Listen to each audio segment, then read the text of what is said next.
Hey everyone, this is Luke, and welcome to another episode of Exploring Kodawari. Sorry that it's been a few weeks since our last episode. We were caught up with traveling and other work, but things have settled down and we plan to get back to a regular schedule again. And we did decide to come back with a bang for this episode, which is about the ultimate mental framework of reality, the duality between chaos and order. Chaos and order, known mythologically with the famous yin-yang symbol, is the most fundamental way to construe reality. Because it's so zoomed out, it makes it one of the more powerful mental models that you can use. If you haven't heard of mental models before, we have a new page up on the website, linked in the episode notes, which explains the concept and lists all the mental models that we have previously talked about. In short, understanding the relationship between chaos and order will give you a framework that can work on almost any level of analysis. It's the most fundamental categorization you can make about reality. In fact, the dynamic of chaos and order is at play in the very hemispheric structure of your brain. And to be alive itself is to temporarily resist the always increasing entropy, aka randomness or chaos, of the universe, something that quickly wins over once you die and stop putting energy into your body. But for me personally, I think I'm most intrigued by noticing the psychological manifestations of chaos and order. For us musicians, I think the goal is to perform with one foot in order and one in chaos. Perhaps that's just a good goal in life more generally.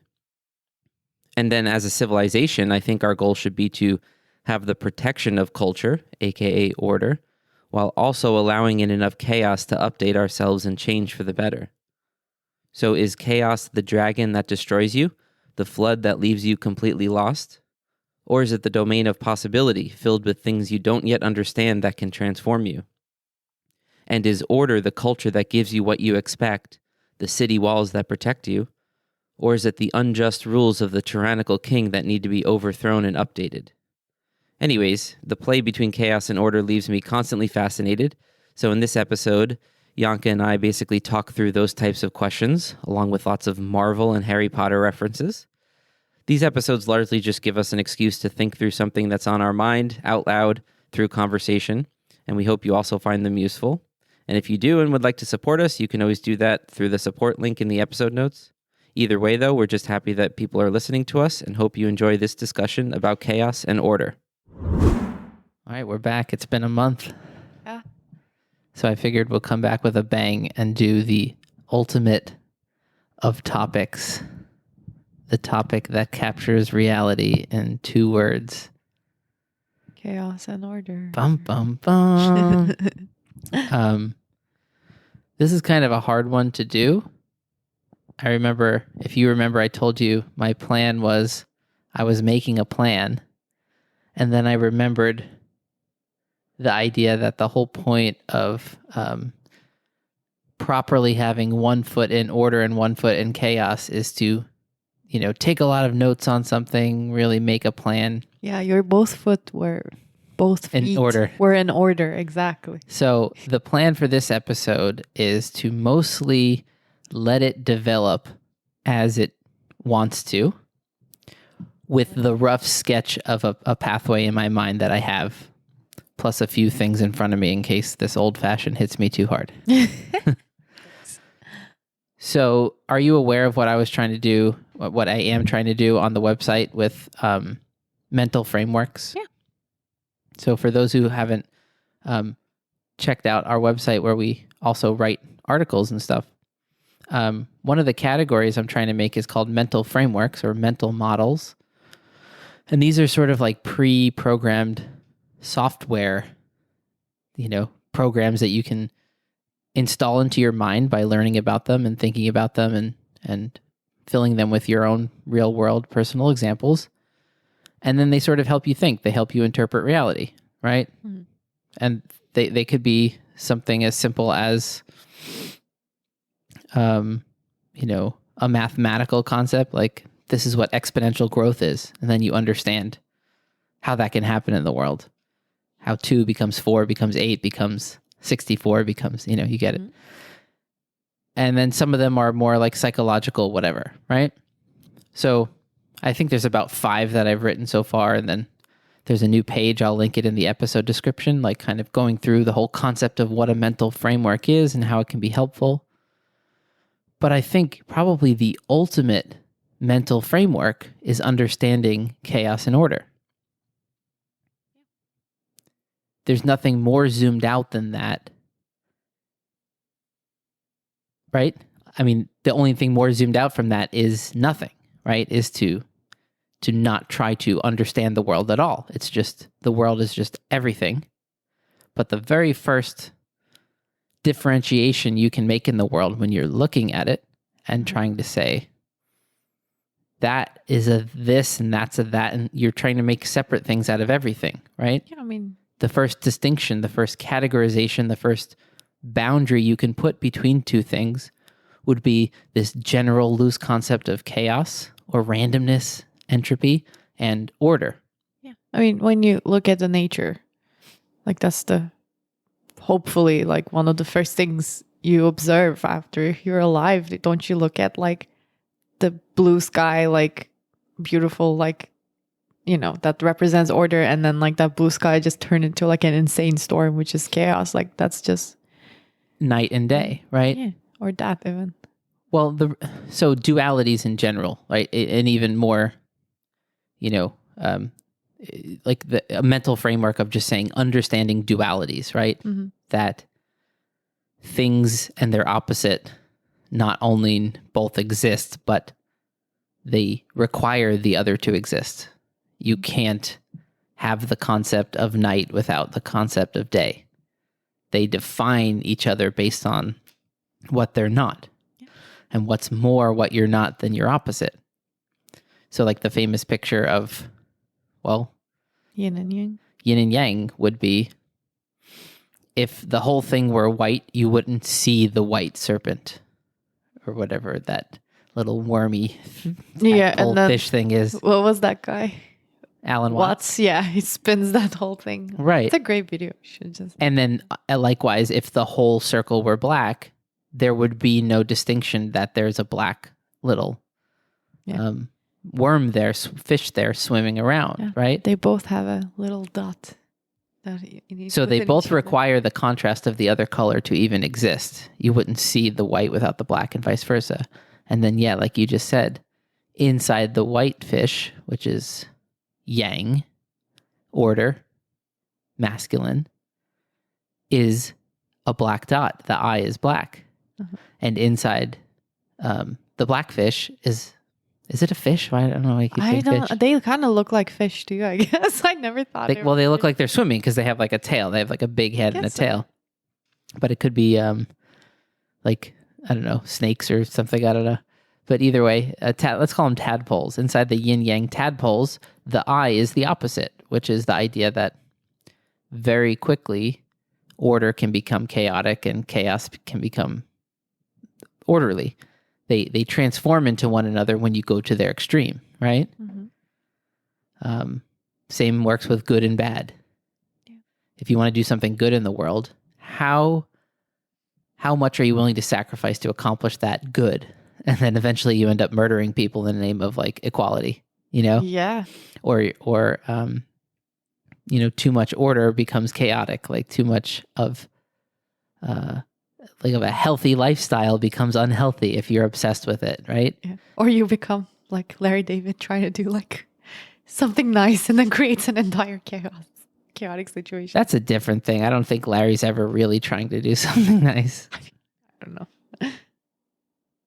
So yeah, this mental framework idea is like when you install one of these into your mind, it gives you a really powerful way to analyze your own life and reality.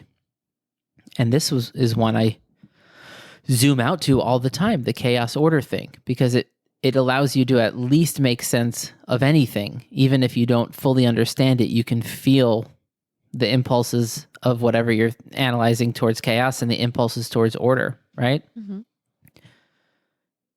Give me a definition or some examples of chaos and like talking just like, you know, human life, personal life, or, you know, I don't mean like, don't talk about like the physics of a star collapsing or something, but just more like human centered. I mean, the first thing that popped into my mind was like, what happened? Ice. Oh, ice just fell. Okay. I was just scared. With like headphones, it sounded like there was like an outer thing space thing. Yeah, aliens coming. That's a good example of chaos. Yeah, I would Aliens say so. coming from outer space and being like, "Hey, you're not alone out there, right?" I was gonna All of a do sudden, our something. model of out there is like, "Whoa, we've got to update it." I was gonna do something more like being late to somewhere. That's pretty chaotic. Yeah, I mean, it's certainly not orderly, right? Picture this. You've got a weekend, concert, bunch of concerts to play. Friday night, Saturday night, Sunday, whatever. And Imagine you're playing a musical in Fort Lauderdale. There's an accident on the road. wait, Yeah, how did you just know a that? hypothetical example. I wasn't actually going to tell that exact story because I have so many of them, but the example of order would be, you say, I need to leave at 5 just to leave the perfect amount of time. And then you live at 5:30. You leave at 5. I'm saying orderly. You leave at 5. You've already packed like an apple in a bag as an intermission That your snack at the fiancé concert. sliced for you, yeah. You've, made a coffee and put it in a thermos and it's ready to go. Everything's packed up. Your clothes are ready to go. You get in the car and you can leisurely drive there, listen to a podcast. Even if you hit an accident in some traffic, you're like, I've scheduled for this. Things are going as expected. You get to the concert starts at 7:30. You're there by 6:45. You just kind of sit in your car and meditate and do whatever. You've got so much time because you planned it this way.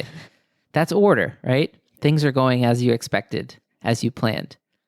But then let's say you make that plan. That's the idea in your mind, except, something happens. I don't even know what it is most of the time. I don't know either. What You makes tell me late? You tell me.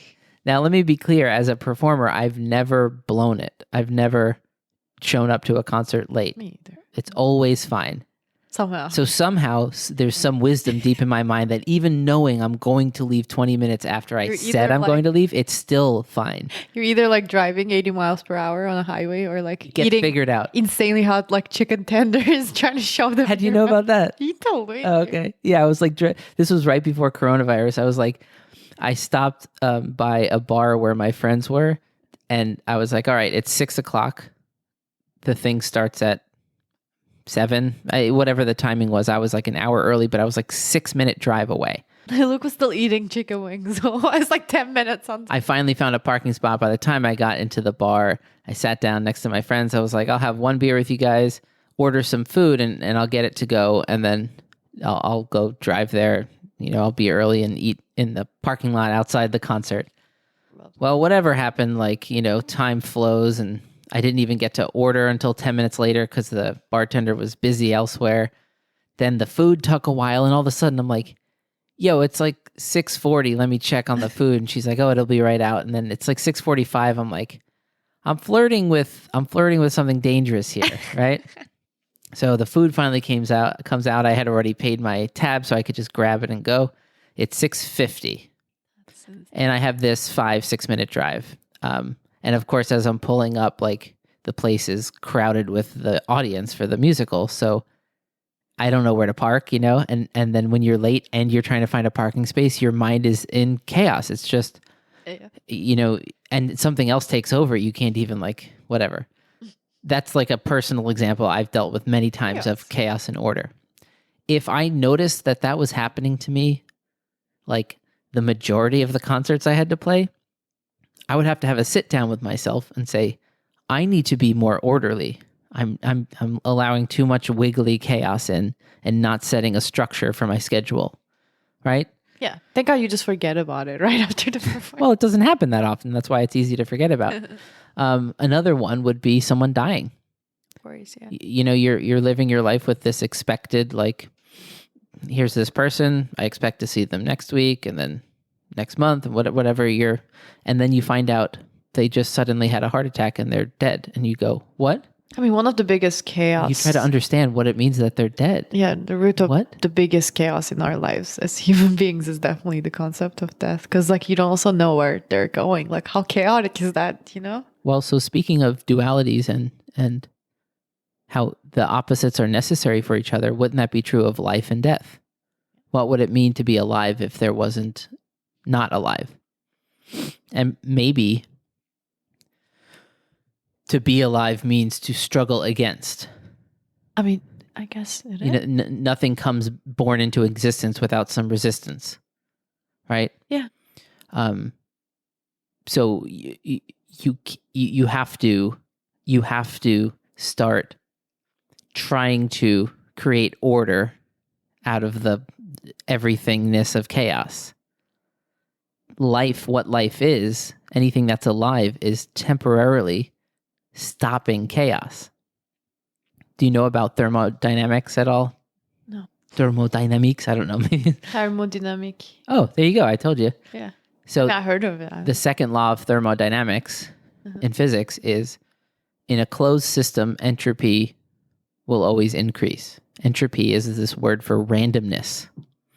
So if you have, some diamond or something, that's a very orderly grouping together of those atoms, right? But if you have like the soup of the pre-cosmos right after the Big Bang or something, that's just chaos of particles in a soup everywhere, right? Temporary order can happen because energy goes into a system.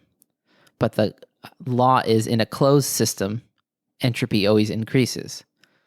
So you're not a closed system as a human body. You're putting water and food into your mouth, and your body's using that to temporarily stop this descent into chaos. What is it when you die, right? You stop eating and your body starts to rot. And if you were to just leave a body on the ground, it would eventually just be a pile of bones because most of what it was just became part of the everything of the world, right? Randomness ate away at your order and you just became part of the chaos. Then you have bones there. They're a little bit more permanent, but then they go away too, right? Mm-hmm. So life is this thing of always staving off the chaos, keeping this temporary order. So there's the just fundamental to us existing and being alive is this chaos order thing. Another real world example would be, someone who's been married happily for 25 years and comes home early and finds their spouse cheating on them. Yeah. And then they find out it's been happening for 5 years or something. God. So your whole model of the world, which was very orderly and predictable, suddenly got the base layer ripped out from underneath it. Yeah. And all the structure that you've built as like truths and realities in your mind, that vacation last year that you thought was a beautiful time, you find out that the person he was texting, like you put two and two together, wasn't his boss because there's some work deadline. It was probably chatting with this other woman, or like all of your stories have to like be restructured, and that's very chaotic. It really is, yeah. Sense of reality. Wow. And then those are just like more personal, like relatable examples. You can also zoom out to like the mythological level, right? Mm-hmm. So the light and the dark, right? Mm-hmm. This is like in every story. Yeah, it was in what was it? Doctor Strange the other night. Oh yeah, we just watched the Marvel movie Doctor Strange. I would say probably, or obviously in Star Wars, obviously the Harry Potter, everything. But I mean, Doctor Strange was like one of the best versions of it that I've seen in such a long time. And every sentence, I would say one of the best Marvel movies. Amen. Like, yeah, I don't think a lot of people agree with that. Like, I looked at the critics, like it's not as good. I'm like, well, that's my favorite Marvel. I don't trust critics, and I don't trust people. Like, a lot of good things, like people are just like, I don't get it. It's like, just watch it and be slower. Watch it. Don't have the attention span for a lot of things nowadays. Yeah. That's for sure. But yeah. Although we have the attention span for like 10 seasons of Game of Thrones or whatever, like, watch it. Game of, whatever. I don't want to go people there. Have the attention span when they're enticed by something. I think same people miss the point in Game of Thrones. No offense. That's also another thing. No, we're seeing a lot of things in our culture that as far as I can tell, of course there's still great movies and great TV shows, but there's so many things that miss the mark as far as I'm concerned, like that aren't that compelling, and everyone's like, this is amazing, and I go, I don't find it very deep, like, because I think we love stories that go as deep as you can, and I don't think you can go deeper and still be a human and understand the world at all. There's nothing deeper than this chaos order thing, right? Mm-hmm. So yeah, Doctor Strange was all about this like dark force. I forget the name. It started with an N or something, or an M. What are you? The name of that like chaos monster. Dormammu. Dormammu? Yes. Wow, great memory. I do have great. What an orderly memory. Thank you. Always. Dormammu was this like agent of chaos, and it was like this fabric underneath our dimension that is just chaos, and it enjoyed taking order and just swallowing it and it making was shaped like something so intense. Just like Google it if you haven't seen the movie, or go see the movie. Also, like his followers, like remember they had like serpent like eyes, because like obviously chaos is also associated with serpents. If you drew on his power, it changed you. Yeah, right? For some reason it didn't change the other lady, but that's another question of mine. Because she drew We're on spoiling it in the movie. a different way, right? Yeah, we just spoiled it. Can we just cut this part? It's kind of unfair. Spoiler alert. Go back in time. Yes. It's fine. That movie look, if a movie came out enough time ago, there's no such thing as a spoiler alert. Like if you can help it, whatever. But that one of the concepts was, it's like the Jungian shadow idea. It's like, there's not good people and evil people. There's people, and the line dividing good from evil cuts through everybody. Also, another example of that, like serpent, whatever, fish, yin and yang fish. I'm gonna further spoil the movie just so everybody. Yeah, if you still cared at this point, buckle up. I was saying there was like a hero, not a hero, but like a very wise character that we later realized that she was actually getting her power from the dark side. Because, you know, the white thing, getting some of her power, not the whole thing, but also she was like channeling it to use it for like a good purpose. So like, you know. So this is what I was just saying, that you have to integrate your shadow. That's the Jungian perspective. It's like we all have this shadow, like the below our consciousness. Most people's consciousness is a persona. It's the story they want to believe about themselves, but they don't realize that there's this sea of darkness underneath that. Most people don't even want to like start looking down there because it's kind of disturbing, and you realize that every human being is capable of murder, right? And obviously millions of human beings are capable of being Nazis. Even when they think it's wrong, they're still capable of doing it. Some of them even enjoy it. Yeah, I mean, there's definitely some These dark forces lurk in your subconscious. That's the shadow. There's some form of like honesty is missing when you're not willing to look that in the eye. Like when you refuse or reject like the capabilities of, and humankind. Is it worse for you because you don't understand yourself as much? Turns out that those things find ways to control you from the subconscious. Yeah, and then like you can keep them more in check, the more aware you are. Yeah, if you integrate them. Otherwise, like you wouldn't know why you're doing what you're doing, and it's even more dangerous. And when you integrate them, you take their strength, but properly mediate them with your wisdom, right? So anger can be properly integrated and make you stronger. Yeah. But anger is one of the most delusional emotions that there is. If you get lost in anger, which, by the way, is an orderly emotion, it's all almost entirely like 90% left hemisphere action when someone's angry. We didn't even say this yet, that the hemispheric structure of your brain is like a little yin-yang. Mm-hmm. Generally, the left hemisphere is where most people's language are, right? Mm-hmm. Most people are right-handed. That comes from the left hemisphere. The left hemisphere is like logic and repetition and patterns, and it's the domain of what you understand. Yeah, and it's the domain of the literal. Mm-hmm. There's this like thing circle. The right hemisphere is metaphorical and wiggly and yeah. There was this thing circling around about that. I'm just curious. I want to ask you: do you think in words or images? I do both. Really? I do think purely in words, I guess. Which is kind of... That doesn't surprise me. I think in images a lot, but I also think in language a lot. Like I'll just let my brain talk to itself if I'm walking somewhere. And we'll get more into detail about that sentence, by the way. That doesn't surprise me a lot. Okay. often, that one I see. Yeah.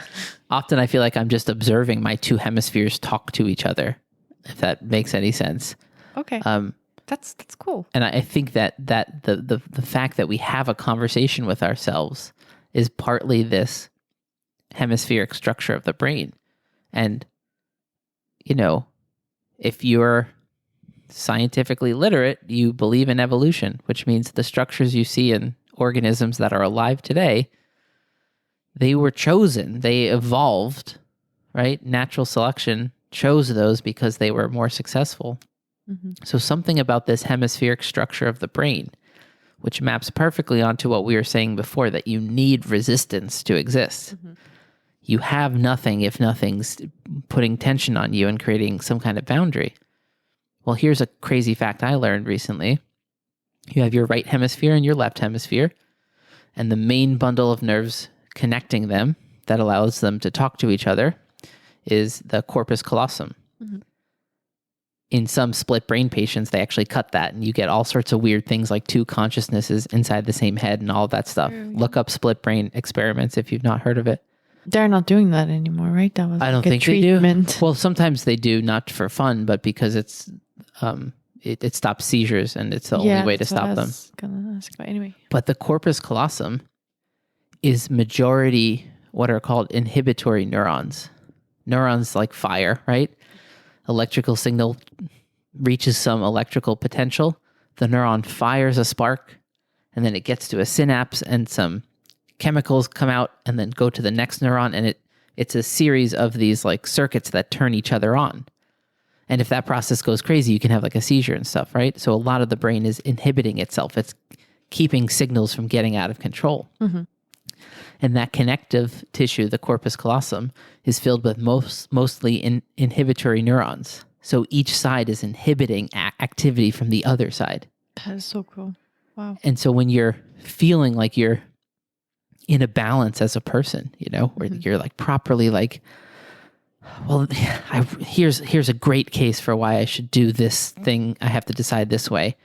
And then you go, but here's a great case for why I should do the exact opposite. And you can feel that tension, right? Yeah. I think it's that proper like talking between your two hemispheres, so to speak. So is there like a scientific explanation why some people are more indecisive, you think? I'm very much simplifying it. In reality, both hemispheres do lots of things, and this is just a general zoomed out concept that the hemispheric structure may have began as a way to have two different interpretations of the world. Mm-hmm. It's not like the left hemisphere deals with like this stuff and the right hemisphere deals with this stuff. They both do the same thing, but in different ways. They're both trying to understand reality, but in very different ways. Yeah. The right hemisphere is mostly the domain of what you don't know. It's like dealing with the exceptions to the rules, and the left hemisphere is trying to make the rules. Mm-hmm. So you learn like a concept, and then you're out in the world one day and you see something that doesn't match that concept. People don't fly. And then you see someone flying. Now your whole right hemisphere is being like, yo, what's up with that rule that like people can't just make themselves fly like Harry Potter, but all of a sudden like you saw someone do that. And you have to go through the possibilities.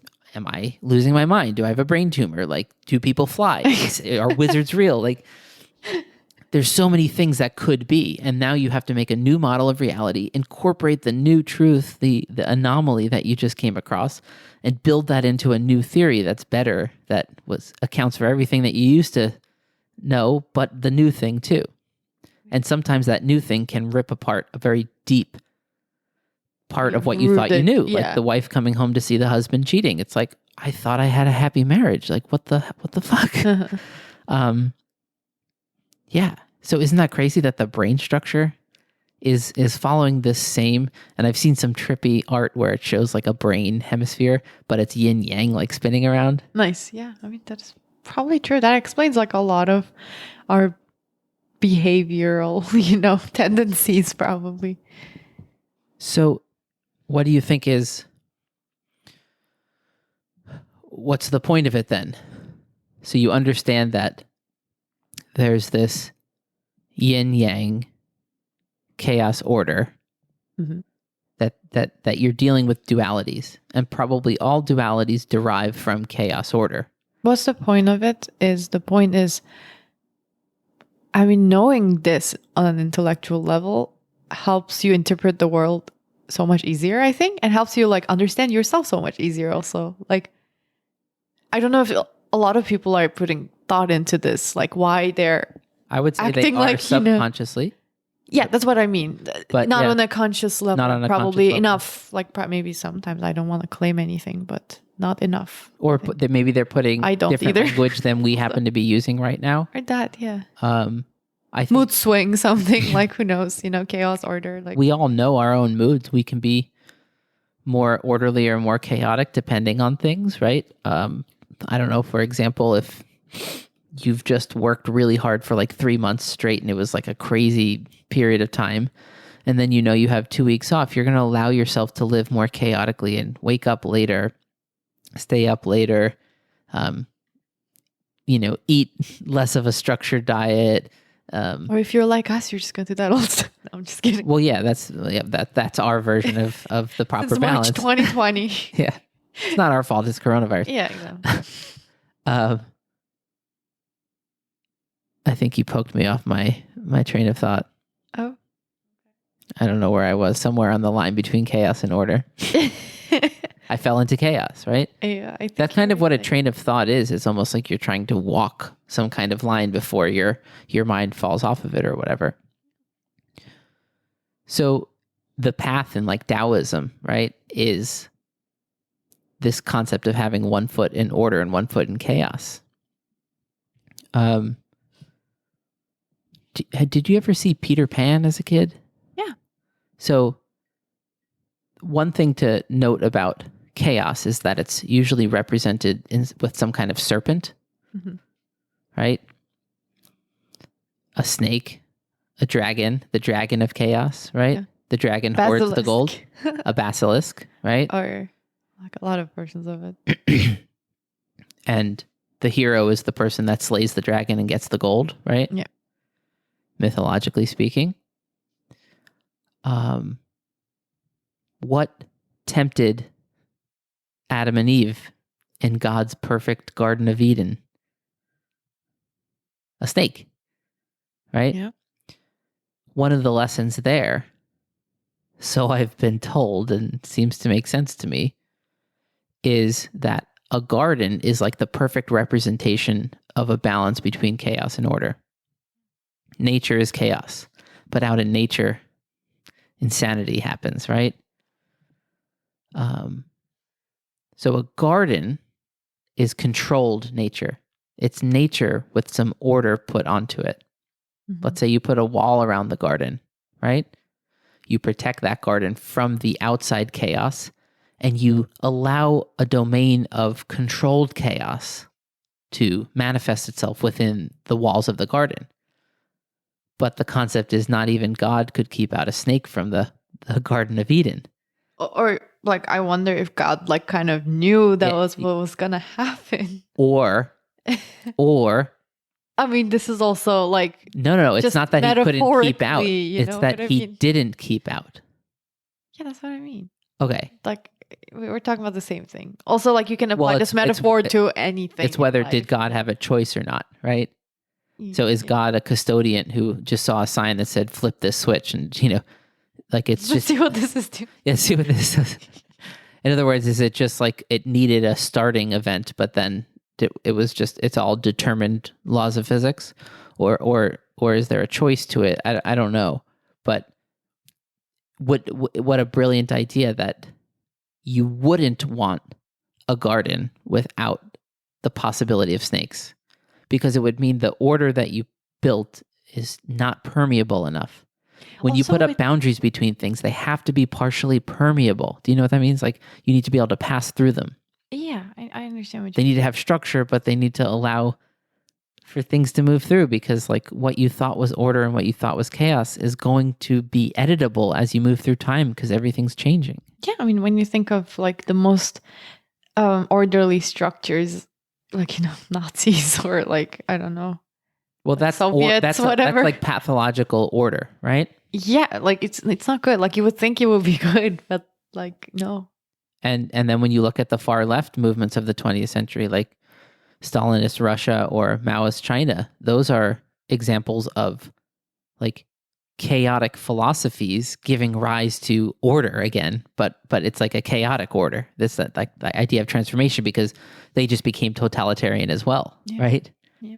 It's something built on equality became the most same unequal hierarchy of like a ruler at the top deciding all sorts of things that kills millions of people. Yeah, it's such a delicate balance when you think of it, especially in political situations. And it's always changing. Which is really healthy, I think. It should be always changing. That's the point of it. You know what I mean? What do you mean? I mean, I think I've said this to a few people. I think there's a big chaos coming that none of us are even. We can't even. Coming. I think big winter is coming. There's little winters, right? There's the literal winter that comes every season. There's winters like every 20, 30, 40 years, you expect maybe some kind of war to break out. Inevitable. Like when you look at the human history. How else could it happen? It's been for too long. Like we've been, doing well. I think it really is coming. I mean, it's also going to be probably like a, climate change kind of like we're all fucked. Like everything is flooded. Or an asteroid. Or that. Or a pandemic.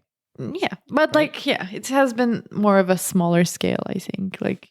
Here's what I'm trying to say. Have you ever been to the beach and you watch the waves, and the waves you get like a little one, another little one, sort of weird medium one, and then once in a while, the pattern of the waves are such that they don't cancel each other out, but they all kind of add up and you get like a big one. Yeah. And you're in Kapsag and then you are just like rolling under the waves all of a sudden. And then, I mean even picture a calmer water. Okay.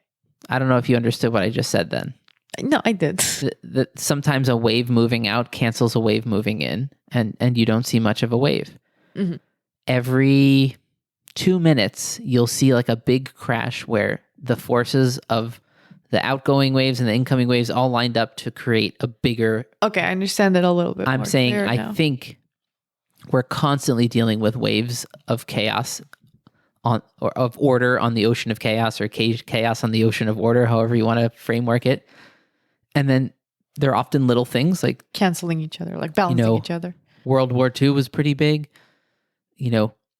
Vietnam was not as big, but it was just different. And the war in Iraq feels even less big. Like, there's definitely chaotic things happening on these, like the little waves. But I fear that there's this feeling of a big wave, a fundamental conflict in how to think about the world is pushing against each other, and something's has to give. Maybe, have you ever thought of the possibility of from that clash, maybe something very balanced is gonna emerge? Possible. I don't like the odds of that when I just see what social media has done to people's psychology. We evolved hundreds of thousands of millions of years.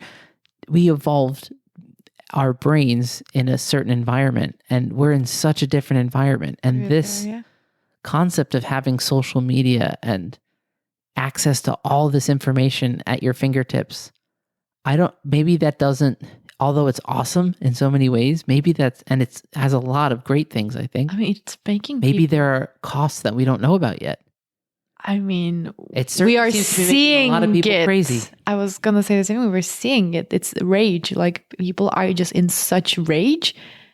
Like that's what it is. Like they just don't have. I think there's the mental space to allow. Ruling a lot of people. They don't have the mental space to allow even one more droplet of information or an emotion or anything. Like I think it's just we're like overworking. Like the hard disk is burning, like in our minds. We can't handle that much. Yes, and that's why people are like, they cannot tell why they're frustrated, why they're rageful, but we are seeing it, the manifest of it from the way they're acting, like the way they're protesting or stuff. Like this is just at least my idea. Well, it's the Dostoevsky idea. I read a quote recently. It was basically like, if human beings ever found like the perfect order, like utopia, they would just destroy it the next day so they had something to do. It's don't mostly have- my quote. I just stole the idea and put it into like my words because it wasn't even in It's English. mostly my quote. I love how he started at Dostoevsky. Like, actually, I said this. Wait a second. No, I mean like Baslo, he said this. 2021. He said this like he was like, you're sitting there eating your gingerbread and like drinking your wine or whatever. And I'm sure he said that. Yeah, He they're did. eating gingerbread and I mean, wine. it's in Russian. I don't know. That's what I mean. Probably it's not okay. I saw a translation that used the word gingerbread and one used cake or whatever. I don't I'm know. not really curious about this quote. Actually, can you pull up like if you have Well, time? all right, maybe at the end. Okay. So yeah, I think we can't help but be constantly in this dynamic of chaos and order. And the weirdest thing is that when things are too orderly, something like in our subconscious Hopes at you. pokes at you and makes you make it more chaotic. So true. I agree with that. I And do when have that. something's too chaotic, in a good way, some some reason. discipline comes online in your mind. You're like, I got to get my act together. Like, Yeah. I didn't realize how hard this music was that I had to learn. I've got this deadline. I have these 5 emails I never replied to. You're like, what have I been doing? All right, I'm going to sit down, and you just like sort of create this pocket of order as a just like balancing act to the fact that you allowed Yeah. too much chaos into your life. And look, if you're too orderly, you should let in some chaos. I think there's a way to play with this dynamic in a fun, like Alan Watts says, when you see this framework, when you see that reality is this constantly changing line between chaos and order, you can view it as this everlasting battle, or you can view it as a dance. You can be like, oh, yeah, these are just the elements of reality that are only, they're dancing with each other and they define each other. They don't exist without each other. Mm-hmm. All right. What about the idea that chaos is mythologically feminine and order masculine? I don't know. I don't like that. Like, I mean, not that I get to decide. I just don't like to use that terminology. It's just something about it is a little outdated. Let me be clear. Masculine is not male and I feminine is not female. understand, but like just... I So- don't know. I mean, you make your argument Well, for what do you sure. think- I'm immediately like in my Yeah, brain. I mean, like I know a lot of people like have that at this point. those words Maybe get we need overused, different. Yeah, but that's what I mean. yet everyone enjoys all the stories built on those concepts. Masculine and feminine is not precisely laid on top of chaos and order, but in other words, it's not like the same exact split, because then it would be that neither is good or bad, right? It's not like chaos is bad and order is good. I mean, there is like Good a and bad stigma play on top of the landscape of that chaos and order. that's what I mean. There's a stigma around chaos, I think. And then when you associate it with female, you can trigger some people. I'm just being the voice of Right, the but I didn't society. associate it with female. I associated it with feminine. Femininity. Yeah, that's true. And I And would a say lot of people, for a lot of people, another thing, when you say femininity, they will associate that with femaleness. I'm Yeah, not I mean, saying I am. that's on them.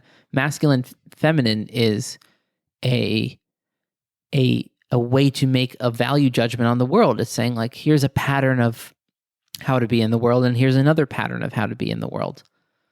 Almost all men and women are a mix of masculine and feminine. But obviously men on average, keyword on average, tend to be more masculine, and women on average tend to be more feminine. Just like men are more violent. There's all sorts of things that are not true for individual people that are true for populations of people, right? I know personally many women who are way taller than me, but on average, men are taller than women. You're going into really dangerous territories in 21st century of It's true. 2021. It's hard to talk America. about- Yeah, It's hard to talk about biology in America these days without getting canceled. Yeah, just be Um, careful. So, of course, this feminine, masculine thing is underneath so much of storytelling and mythology, right? The feminine is Mother Nature, but it's also, and what Mother Nature creates. Mhm. You came from Mother Nature, but it also destroys. It rots your body away. It kills you, right? And the masculine is represented by, father culture. And that symbol is usually the king. and that can be the wise king or the tyrannical king. Mhm. So these main elements of mythology, and this actually dates back all the way to the first myth ever from ancient Mesopotamia, the Enuma Elish. Wow. You had Great guy. four main characters. The dragon of chaos, called the Ouroboros, Mhm. the great mother, the great father, and the divine son. So we got rid of one of them and then created Christianity. Is that what happened? I mean, if you look at all religions, they follow the They're same like, structure. Dragon is not necessary. Just It ditched the get rid of dragon. it. Like, mother, ditched- father, good. Yeah, sounds great. Father, we'll Daughter, figure no that one out. wants that. Like, what? It's funny. There might be something, have you ever heard of Carl Jung's collective unconscious? Nah. It's this idea that we have these archetypes in our unconscious. It's the realm of the religious, of the metaphor, right? It's not the literal that we can talk about. When we try to talk about it, it feels like carrying water with your hand somewhere. By the time you take it somewhere, the water is almost gone. You don't even. It's like trying to describe a dream to someone when you wake up and the dream's spilling out of your hand as you try to tell it. That's this world, but yet it influences our lives and what we value and what we decide to do. I understand. So you have the great mother, the great father, the divine son, and this dragon of chaos, which, by the way, is a serpent eating its own tail. Oh, Like that isn't that circle. There's a name for it? You just Yeah. said a name though. Well, Fair enough. Ouroboros was the name of this Mesopotamian dragon of chaos. Every time this topic comes up, we always wonder, like, oh, I knew the name. I for that actually remember serpent you that's looked it eating. up last time we were We talking did this about like this. at least 2 other times. Serpent. Seems to be really working. No, I want that. Yeah, Ouroboros. That's the name. Oh, okay. Okay, never There mind. you go. Huh. So, and then when you further start developing that basic framework of mythological characters, you can make those splits that we already said. The proper expression of femininity and the shadow expression, right? The wise king and the tyrannical king, right? The wise king is culture, right? Institutes the rules, but is also flexible enough to know I don't know everything. I need guidance. I need to allow in new things and update and the tyrannical king is just, stupidly orderly, Mhm. enforces stupid rules, doesn't play properly with this chaos order dynamic. The divine son is the concept of the person who properly balances the forces of chaos and order. They rescue culture from the underworld, from their ancestors. That's like Pinocchio going into the whale to rescue his father. Mhm. And you bring back the proper order, the order that kept your ancestors alive, which will keep you and your future generations alive. But you're also brave enough to go into the chaos to find those, right? To get the gold from the dragon kind of thing. But the split of the divine son is you also get the opposite of that hero character. So the hero is the divine son, but you also get the anti-hero. It's like Thor and Loki. Yep. Go on. And that's almost every story. You have Yeah. the brother that's the good one, and it doesn't always have to be brothers, but Yeah, it's by the way, Cain and Abel is the second story, right? Cain and I know. Abel are the first humans. but yeah. They're the children of Adam and Eve. Mhm.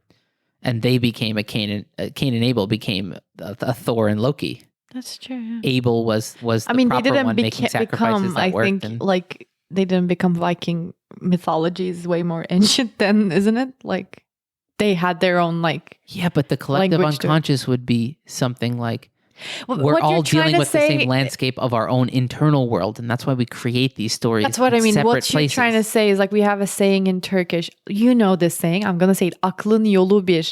Mind's route is one. Meaning, I've used like, that before. as human beings, yes, you use that a lot. As human beings, this is like we create such similar stories, and then just every culture names them differently. Like, Yeah. basically, the Ring of Nibelungen, Wagner, and Lord of the Rings is the same course. thing. Yeah. Or And what what's the you're message saying. there? In order to destroy this ring of power, you have to bring it back to its chaotic source. Exactly. Let's pretend like Wagner created that story. Like, obviously not. What's the story of Harry Potter? Why is Yeah. he the hero? Why? Exactly. Because just like the hero from Doctor Strange, Harry has a part of Voldemort in him. That's why he's powerful. He contends with his shadow. He has the evil inside of him. Or, Anakin turning into like dark side. So I also just watched that movie recently. The what is it called?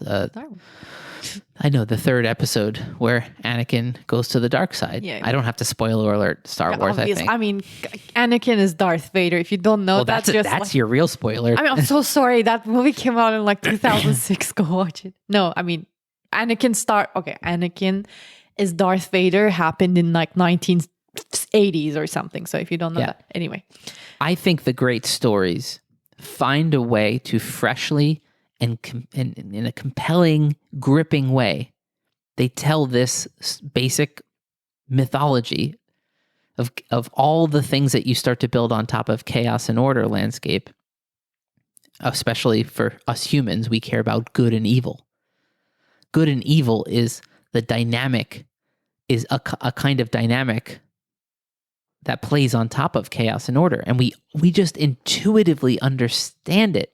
When you're watching a movie and you see a character, Thor's an asshole sometimes, but it's intuitive that he's the hero, because when it really matters, he'll do the right thing. I mean, that's the feeling. And Loki, you get the feeling like occasionally he'll surprise you and do the right thing, but I would never count on that guy, right? Yeah. In Star Wars, when Anakin is going to the dark side, he did it for love. Yeah. Also, all of these villains Right? usually have really good reasons, and that's what makes a successful movie. Like Thanos, you're like, oh, well, hold on, like resources, like the guy's kind of right, like there are not enough resources, so maybe, like, what I mean? The path. That's when I was the proper balance of yin and yang. What you could call, in more modern terms, like your embodied consciousness, its instinct for meaning. That's not rational. That's not reasonable. That's something transcendent. It's something that you embody. It's that feeling when you get goosebumps that run down your spine and across all of your limbs, and you just go, whoa, my body is sending me a signal right now. It could be danger, right? If you're somewhere and like your spidey senses start tingling. But it could also just be like you're at a concert and you hear something so beautiful that it literally transfixes your whole being, goes, and you get these like goosebumps, and you're just staring at something with more attention than you even thought possible, right? Yeah. Or it could be when you meet somebody, right? That whole love at first sight idea. I don't know if that's how we started. She just like flicked her hair back. I was like, oh, well. It was a sarcastic flick, just in case you're But I'm sure that does happen sometimes. It does, yeah. We were more like it would be stoned. a thing. Just kidding. Just kidding. We were. We were actually stoned, yeah. This embodied like way of viewing consciousness is like, oh, I'm going to learn to trust that, right? I'm going to learn to trust the feeling of my whole body. And that's not rational. And I think that's why the proper path in life has to involve a sort of, you have to release yourself to something bigger. And that something bigger can simply be the embodied consciousness of yourself that you don't understand. You're just this little awareness floating on top of this gigantic pattern of the unconscious, right? You're the tiny little rowboat on top of an ocean. So you just have to be like, okay, I'm not in charge here. The waves are pushing me around, and I have this little steering device on the back of the boat. I can sort of guide my boat. But if a big wave comes from over there, like there's only so much I can do. You're more riding the waves of your own consciousness, not creating the waves. And you die. And then you die. That's life right there. Let's just end quick with the political aspect of this, which is that people seem to be struggling today so much with this inability to understand their opposite. So if you're a conservative, you're true. How the hell could somebody have voted for Biden? They must be a complete jackass, And it's like, okay. But then you also have someone, how the hell could someone have voted for Trump, or how the hell could someone, not want this thing that is obviously good, this law to pass or whatever. If you view on a zoomed out level that politics is this dance between different personality types, things outside of our control, that, the big 5 personality traits, ocean, right? Openness, conscientiousness, extroversion, agreeableness, and neuroticism. Yeah. And so you can be more extroverted or introverted, more neurotic, less neurotic. You can be 97% introverted, for instance. Is that what you got? No. Oh. I didn't. Oh, it's just a random number? Just a random number. Gotcha. And it turns out that people group into different pockets of personality types, and they predict very well what kind of political affiliation you'll have. Yeah, so conservatives are high in conscientiousness, which is orderliness. Yes. Liberal types are very high in openness. Oh, and conservatives are lower in openness. Liberal types, people that lean to the left of politics, are very high in openness. They're lower in conscientiousness, right? I forget if any others of the big 5 like predict politics, but I know those 2 predict them very well. I remember that, yeah. This makes sense. Open people want borders to be more permeable. They're more creative. They want to live in a more wishy-washy place with less strict order and boundaries that are very bendy and permeable. Orderly people, like my older brother, when he eats his food, he sections off every part of the food into separate areas and then has to finish one whole category of food before he moves on to the next category of food. Mashed potatoes first, then the corn, then the meat, and then finish off with something else. Okay, honestly, like politics aside, that's kind of insane to me. He can like support and have whatever political belief he has, but like don't eat your food like that. Come on. I'm joking. But that's I would say that's a funny expression of that same thing. As you start to build your model of reality, you don't realize at such a deep level, you're either starting from a place where you're craving more categories between things so you can make distinctions and have more of a strict order, or you're just more into the idea that things are open and gooey and flowy. As Alan Watts says, you're more gooey or you're more prickly, right? And of course, we're all both. But sometimes these personality types can average out to these differences, and you see this in politics. So liberal types are really, really sensitive to the pathologies of order when they see like the type of politicians who are too orderly and too rule-based, right? That's why they call everyone Nazis, because that's true. Yeah. That's what they're afraid of mythologically, right? Yeah. That's what happens when you get too much order. But people on the right are very worried about the pathologies of chaos. But like someone from my country, like I'm thinking it's so hard to imagine, like, because we've never witnessed it. That's why probably so hard to imagine how openness can get out of control. We just never had openness. So like we cannot even dream of it. You know what I mean? Depends Like what you mean. I was talking about chaos. Speaking. Openness on a personal level. No, what I mean is like that could get out of control. Yeah, of course. I'm just trying to say, like, I think I understand people being extra sensitive to. See, now I'm being biased. Okay, it's so hard. But you're more of an open, less conscientious person. So yeah, you're more left leaning. That makes sense. That your instinct was like, wait, but yeah, I just immediately wanted to defend it. Like, but if you go, that's what happens to people. And then like, even though I'm like so aware, like we just started talking about how people like cannot see, and I just did something very similar to it, which is so funny. And then once you go metacognitive on it, you're like, okay, I could totally make the opposite case. Be like, how can you not see that living in pure anarchy and chaos would blah, blah, blah, you know? But I'll answer your question on the personal level. Like, what's the problem with being too open? Okay, you just enjoyed a glass of wine, right? Under the sink, there's some bleach. I want you to pour the bleach in the cup and have a glass of that. Come on. They're both liquids. Why make a distinction between them? You not see my point? Being ridiculous. I'm making a point that you're not going to be so open as to drink bleach and wine and call them the same thing. But like what I'm trying to say. So you're being closed to them being the same thing. So it's about where you draw your line of openness is my point. Yes, I mean, I'm saying politically people don't usually drink bleach is what I'm trying Trump does. Whoa. Came to a full circle Full circle, just like the self-Ouroboros eating serpent. Exactly. Trump drinks bleach. Yeah. So yeah, and this is to say nothing about who's right and who's wrong. It's actually an eternal problem. Yes, it's so hard to discuss this without making it personal. I just realized that. Yeah. It's impossible for me. I'm just like immediately. Of course, also I have a history of being absolutely not open-minded towards people that are supporting a different political thing like them. So I actually am like guilty of that. Like I don't know. I think I very recently stopped being like that. So I don't know. Do you know what's so terrifying to me personally? Because I'm definitely more left-leaning and very open. And I play with my discipline and orderliness and conscientiousness.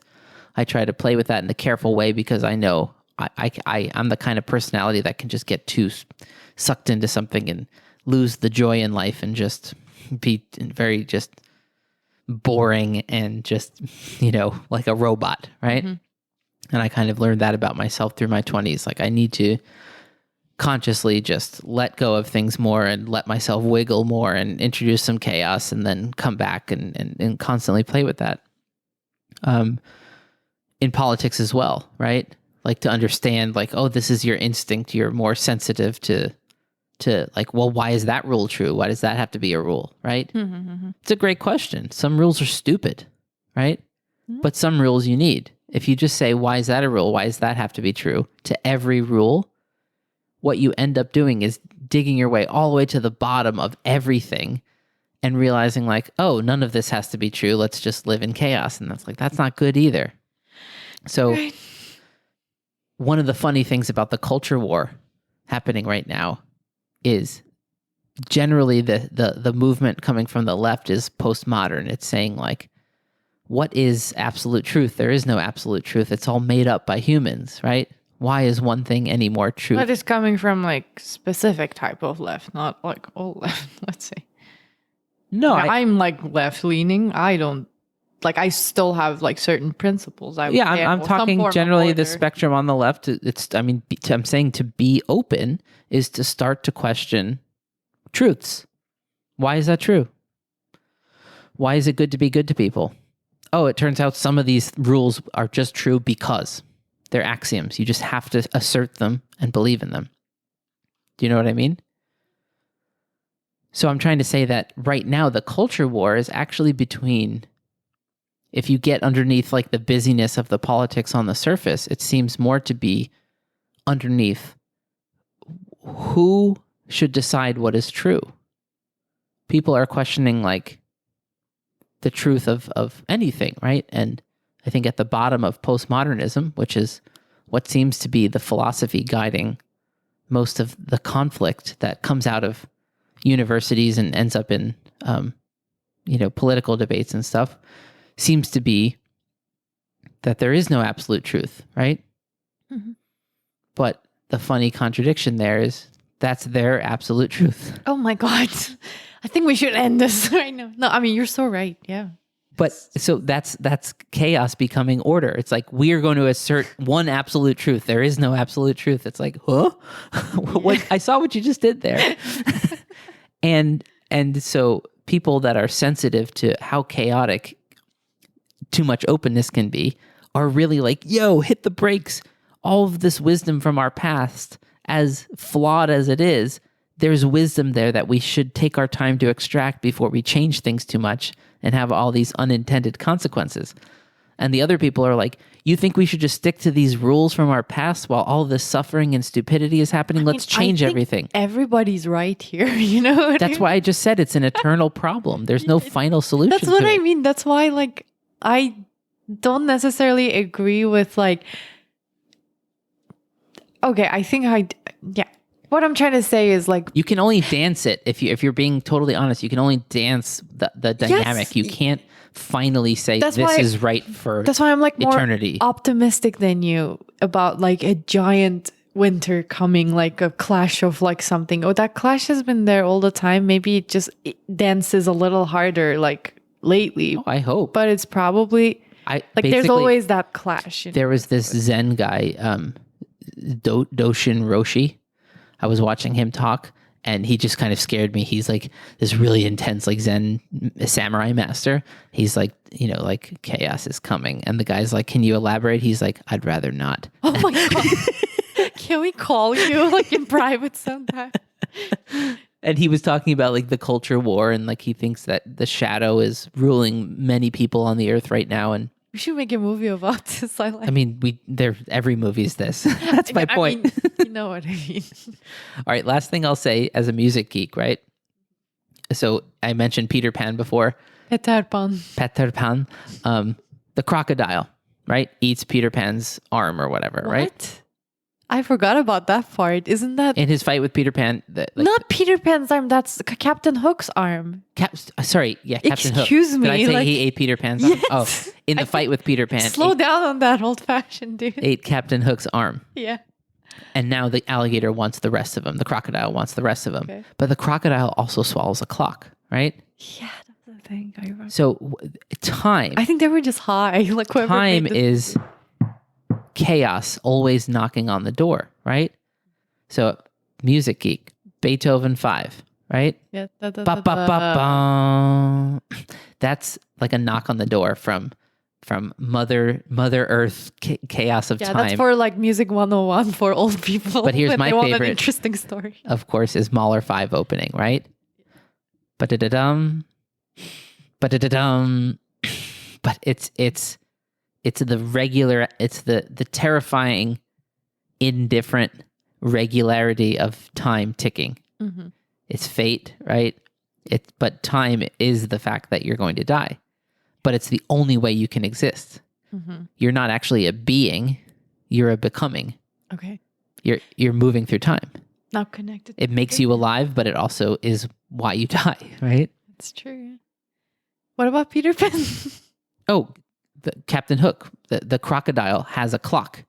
That's not random that they just decided that the crocodile is going to randomly eat a clock, and that Captain Hook's going to be reminded that the alligator is coming because he hears the ticking clock inside the alligator's Okay. stomach. See, I forgot about that detail. Yeah. Yes, now it came back to me. Okay.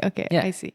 Now That's I not understand. random. They didn't just say, "Oh, we should make the You crocodile make him eat eat something." a horn. And Yeah. that Oh, can how about he squeak. eats a coffee maker? It's like, no, he ate a clock.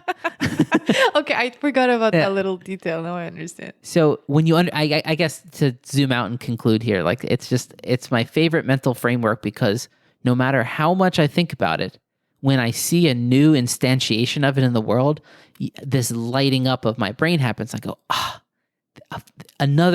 yet another proof that this framework of being able to see the world as chaos and order, and that your job is to mediate the two and properly balance those, just clicks. It's like, yeah, it makes sense yet again.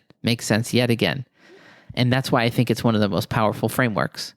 It doesn't always tell you what to do because it's very zoomed out, right? Mm-hmm. But if you're in a bad spot in life and you need to like sort of restructure, if you can always step back to like that, it gives you a direction. Are you too much in chaos and need to aim at order, or are you too much in order and you need to aim at chaos? Yeah. You probably know the answer if you just sit there for like 5 minutes and go, what should I do? And ask yourself, kind of thing. Yeah. And then your two hemispheres will sort of be the yin and yang spinning and dancing and figure out something. That's all I got. I'm tired. Nice. Nicely. Anything else you need to say? I don't think so. I was just thinking, yeah, we can talk about that later. There was the same analogy in Alice in Wonderland, but that's I never also saw that actually. Are you serious? I don't think so. Can we watch that now? That would be apropos, I guess, if we watch that. Is it kind of a sort of mythological type of tale like this? There are a lot of versions of it. I also read the book first, so like there's a book of it. Like that's what I did. But there's also like the whole story starts with a rabbit late to somewhere. There's a clock ticking, constantly looking at the clock, just running, and then falls into a hole. And then Alice falls into the same like hole that rabbit like goes The or rabbit something. hole. Yeah, exactly. Anyway, like just was trying to draw a connection, but Interesting. not sure. it's gonna happen. Let's watch it. Yeah, let's do it. I'm just scrolling through my notes to see if I missed anything.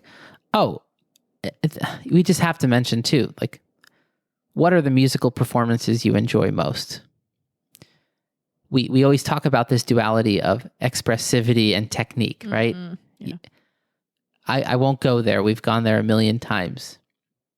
But if you think about this idea of having one foot in chaos and one foot in order, and you think about you're watching a violinist play a concert, and in one concert, you see them, what we already said being in order means what you expect to happen happens. Everything's going according to plan. So you see this violinist playing everything according to plan. They sound amazing. Hillary, It's perfect. Sounded like you said Hillary Hahn when you sneezed. That's weird. I don't know. Yeah. You must have corona or something. And then you also see a different violinist perform, and you see so much brilliant structure and technique to what they're doing. But they seem, and it's something you intuit more than you can just like calculate, like, oh, they did this and therefore this. It's more like you feel that they're taking this risk to step off the ledge a little bit. That's magical. And you find the right balance. Take a little bit of a leap of faith. Order. 1 foot in chaos. Yeah. And those performances are the performances that give you goosebumps. That's true. When you see somebody just perfecting their craft, you go, wow, that's amazing. But it doesn't instantiate this instinct of your embodied consciousness to make you feel meaningful. But when you see a performance where somebody's so musical, so expressive that they're willing to leave just like their toe in order for moments and just really like swim in chaos for a second and then come back, right? Because you can't, if you go all the way in chaos, then you have no intonation, like whatever. Yeah. You just sound like shit, Yeah. It's like me if I picked up your violin. Doesn't matter how much I felt the music, like it would be nothing. How right? much you felt Suzuki Yeah. long ago. Yeah. No. I mean, when I see something work on all these different levels of analysis, whether you're watching Harry Potter or Marvel movies or Star Wars or whatever, whether you're thinking about your own performances or watching people perform, life situations, like it all comes back to this interplay of chaos and order. Yeah, I think it's I want to call when I'm going to write about it and try to develop this into a more compact, like 10-minute article or something. Nice. I think I'll call it like Chaos and Order, the ultimate mental framework. Right. Or something else if it's called something else. Yanka's like, great. Can we go to bed? It's late. No. I have one last question. Yeah. How can someone vote for Trump? Oh, okay. Perfect. I don't know, actually. All right. Thank you for listening, everyone. Bye. Yeah, bye. All right, thanks for listening to this episode of Exploring Kodawari. If you enjoyed it, we hope you'll consider sharing it on social media and with friends. You can also help us out by leaving a rating and a review wherever you listen to podcasts. Those help us more than you would think. And if you'd like to help us out in a more substantial way, consider going over to our website to make a donation through PayPal. Links are in the episode notes for this. You can do this as a one-time donation or a recurring monthly donation. All of that support will help us to set aside time in order to create content for the podcast and the blog. And finally, please get in touch with us and say hi, either on social media or privately through email. We'd love to hear from you. Thanks for listening, and see you next time.